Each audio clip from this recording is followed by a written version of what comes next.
Hey guys, Tamika of Custom Wood Burning here with another live selling video. This one is a little bit different today.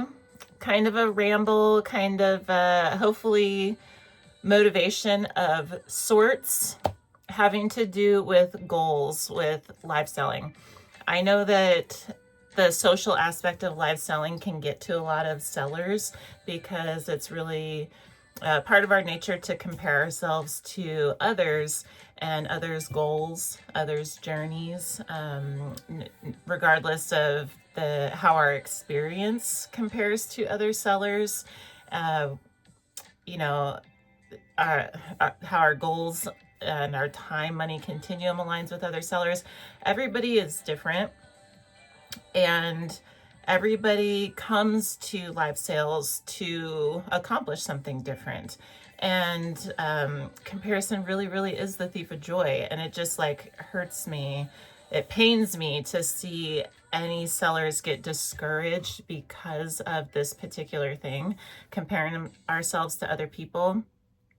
In other words, other people reaching goals that we feel we should be accomplishing, even though they're their goals or this kind of thing. And so either case, I just want to offer some perspective on this topic because I do think it's a fairly popular one. And so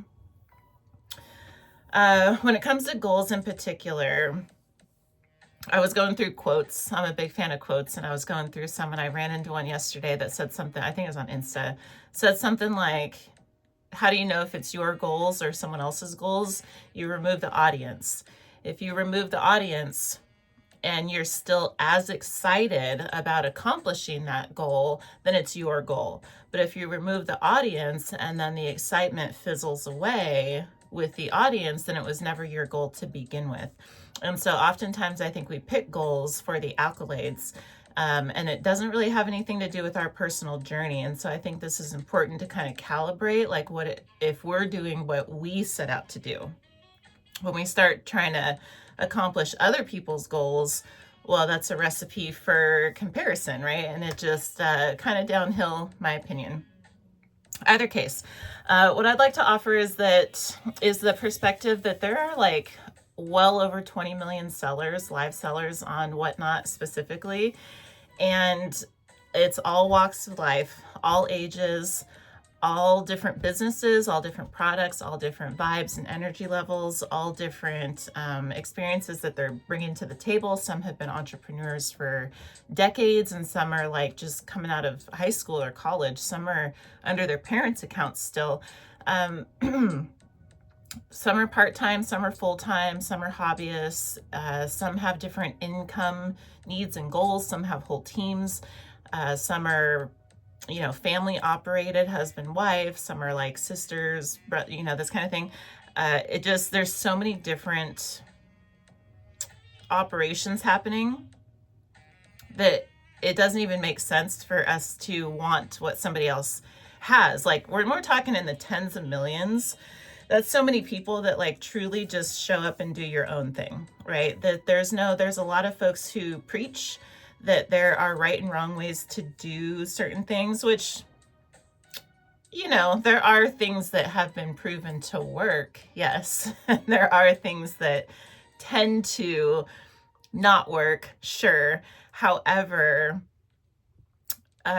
live selling is fairly new. There's a lot yet to be explored. And just because something works for somebody doesn't mean that specific process or model works for everybody. It's not a one size fits all. What we do highly depends on our own, what we bring to the table and what works for us. And so all opinions really ought to come with a grain of salt. So either case, I was asked in one of my shows, where do you get your confidence from?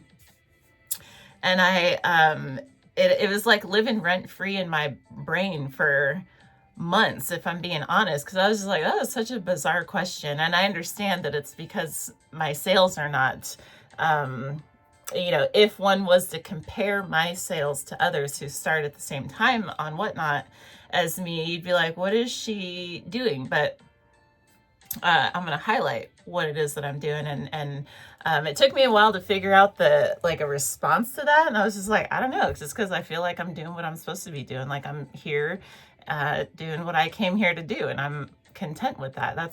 But really it has to do with past accomplishments, right? So I gain my confidence from doing things and things that I have done. I say that as a two-part because one, everybody comes into live sales with a different background.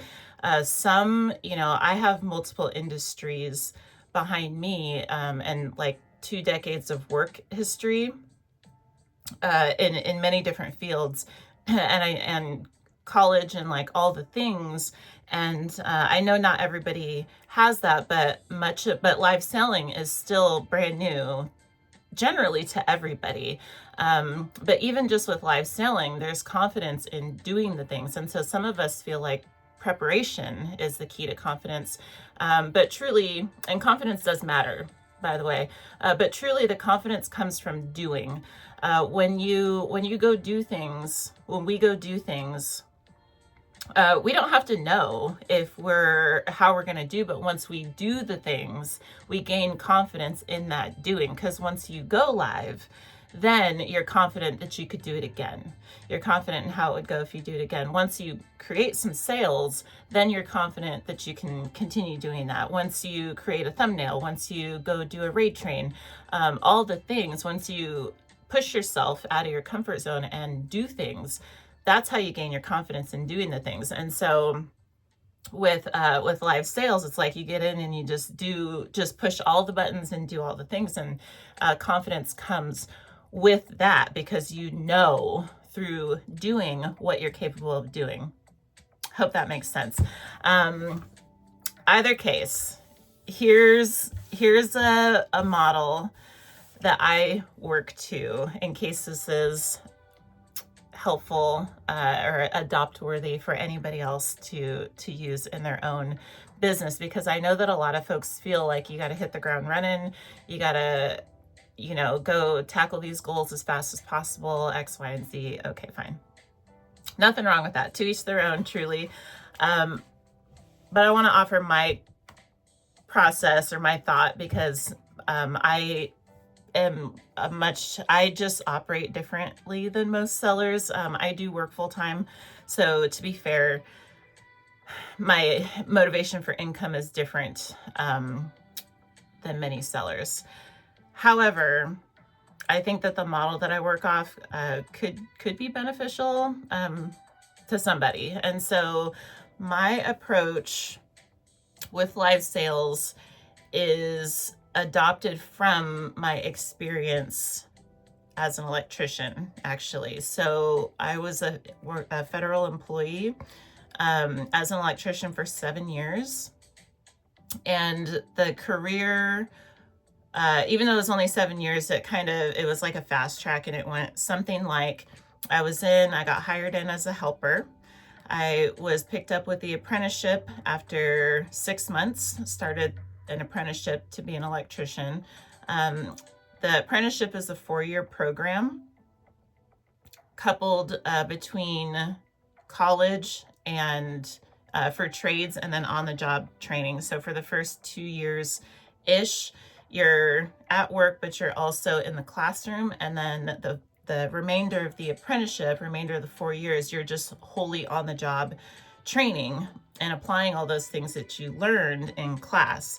And then once that 4 years is done, you take your tests, and then you're a journeyman electrician, and then you're expected to go out and independently do all the things, which is what I did. And then approximately, a little bit after graduating the apprenticeship, I was taking on like work lead roles and process improvement roles, were like creating educational materials and this kind of thing.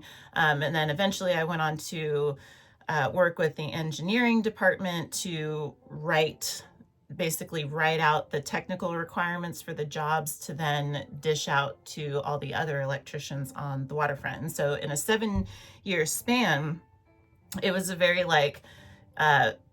I don't know if it sounds fast, but it was a very like boom, boom, boom, onto the next, just climbing the ladder type of a situation. And that gave me a lot of perspective that I transfer over to live sales, because because it takes time. It takes time to build a business. If we're coming from a different platform, we already have a business and we're transferring it over, that's different. I was coming from scratch as a crafter and a business owner and all the things.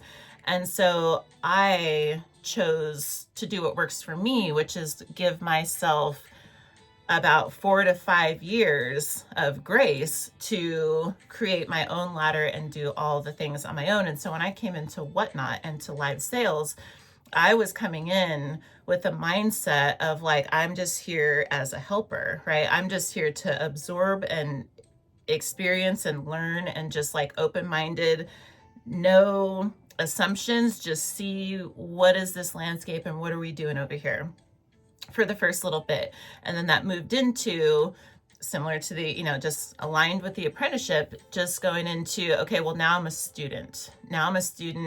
And I'm in the classroom.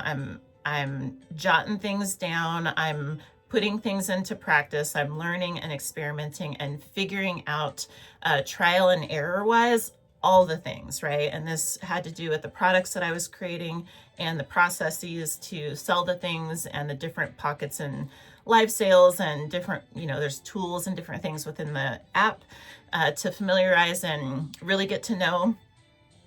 So basically for 2 years, I was in like full student mode, right? A lot of us like to just jump to, sign up for the app and then just jump to CEO, and we just bypass the whole learning curve, or we just learn only what we need to know. And then we're like, that's good enough. And we just skip to Malou right on to the boss, status. But we're all coming in with 0 followers, 0 sales, all this kind of stuff. It's like, there's a lot to learn. I don't know. For me, there is. Either case. And then the next, once the student portion is like, okay, now I feel like I've learned all the things. Now it's like on the job training time, where it's like, okay, I got to put all these things that I picked up over the time into practice, right?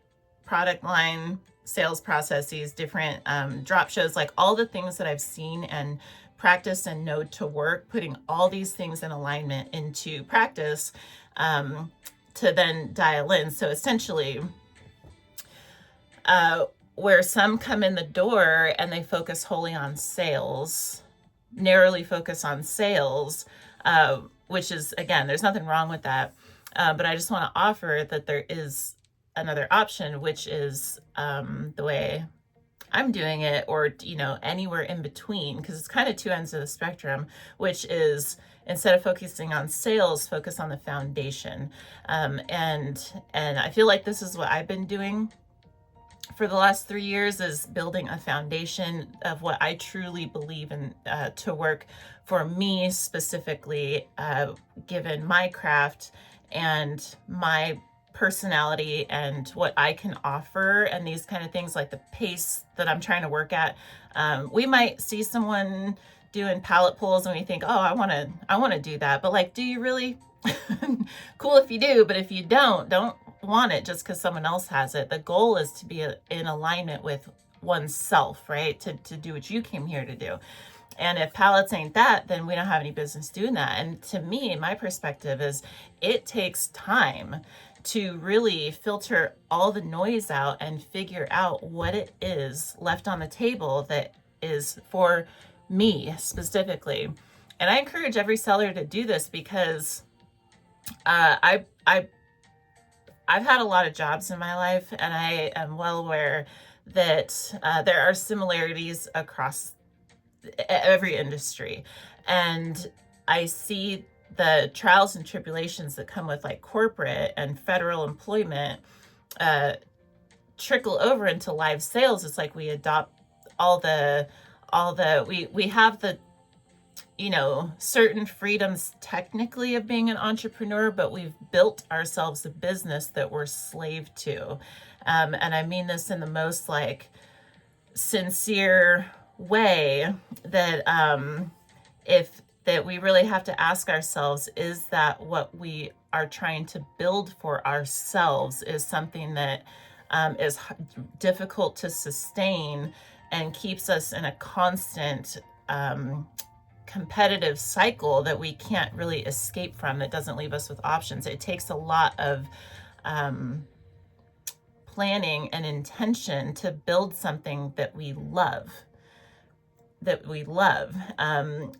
even just like I talk sometimes about that 24/7 365 mindset, like that's fine and that's great if that's what one loves, but if we have to balance our entrepreneurship with family, for instance, or friends, or any other venture, especially if it's a job or if it's college or if it's anything else that we have to aspire for life in our lives, then like there has to be some kind of balance there, because we got to figure a way to work smarter, not harder. Otherwise, we're going to be 60 years old still working 24/7 365, and if that's not our goal, then we got to build something different. And so kind of a rant, but I still want to offer it that the culture says, and competition says, thou shall do this like this here, X, Y, and Z, but there's no rules that say that, okay? And although social pressure will tell us that we have to behave a certain way as sellers, it's opinion. It's opinion, okay? And so, and I see people get discouraged from it. And so, and I'll admit that it's difficult when there's, you know, a culture like that you're going against the grain on, and you're like, I don't know, that's not like 1K is not my goal. That's not, you know, it's not respected the same, but that's not, it takes practice to like filter out noise like that, but that's what it is. And so if, you know, if anyone's feeling that kind of pressure, I just want to offer that that's not a you thing, that's a them thing. And just emphasize in our own business, building something that works for you, the individual seller, building something that's true to your values, your authentic self, you doing what you came here to do, your price points that make sense for your time, and something that's like sustainable and ideally long term. I think this is where a lot of people skip a beat on, is okay, what you're building seems okay now, but like long term, what does that even look like? And it's kind of like, well, I'll visit that when I get there. Like, okay, but if there's no time left because you're already 24/7 365, when are you going to do that, right? And my perspective is you do that in the beginning. You build it with that in mind. So all this to say, you go into live sales, there's social stuff that floats around, and it's like the loudest ones kind of get the microphone, but each individual is 1,000% validated to just do what they came into live sales to do without any of that weighing on them, right? So know that, and then also know that like people come and go anyway. It's real easy to get locked into social circles and pockets of friends, and start getting into like a we mentality. We do it like this, we sell like this, we this and that. I really want to caution against that, because people do come and go, and if your business starts following suit with some crowd, then you've lost your own track. And staying true to your own path will behoove you long term, my opinion. So anchoring in to our own individual path and purpose, I think, is super, super important. Looking long term and looking, building sustainability into our goals and our models and our processes, I think, is super important. And then just there's a quote that from Dove Chocolate that says, "Don't stop until you're proud." Okay, so I love this because I hate seeing people quit, right? But everybody has their own goals, and so everybody is on their own mission and purpose, right? And so if we individually, don't want to be dishonest that live sales is for everybody. It's not. However, I think a lot of people get psyched out and thinking that it's not for them when it could be, right? But they start listening to other people. And so don't stop until you're proud is a helpful quote, I think, to just remind us that it's not about anybody else. It's about you.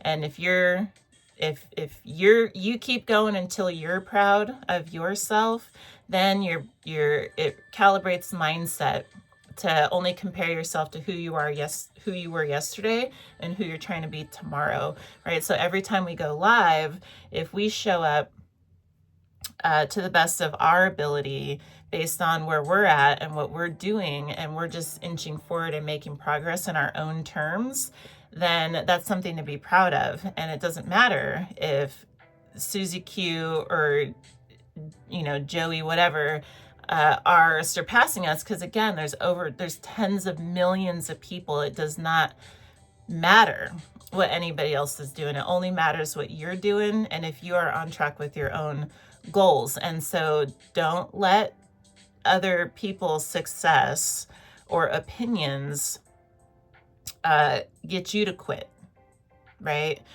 Because they're not going to suffer the consequences. You are. That regret is going to be on your lap. And so you don't stop until you are proud of your own accomplishments. It doesn't matter. It could be happy with one sale. Fantastic. You could be happy, whatever your goals are, you go reach them and you don't worry about anybody else. Okay. So that is the message for today. Kind of a ramble. This is a long one, sorry. But kind of just getting it off my chest. I don't know, because I see it a lot, and it hurts me to see folks get discouraged or quit, especially because of what other people are saying. And truly, I guess the last reminder here is, if other people, just know that if other people are judging you, they are really judging themselves. That's a real thing. That if someone's going out of their way to be worried about what you're doing, it's a reflection of some kind of way that they feel about themselves. It has nothing. Their problem is quite literally their problem, and so you don't even have to worry about it. So there's a fun fact put in your pocket. But either case, let's cap it here. This is long enough. You guys, if you made it this far, I love you. I want to thank you for watching. And we'll see what we talk about the coming days. We will be here every day talking about something live selling, sometimes educational, sometimes tutorial, sometimes updates, and sometimes, I guess, like this, where we're just going to go on little rants. And so thank you for listening. If you found value in this or you like this kind of stuff, let me know by hitting the thumbs up. But otherwise, I would like to wish you happy life selling. And that's what I got. So I'll hope to see you next time. Bye-bye.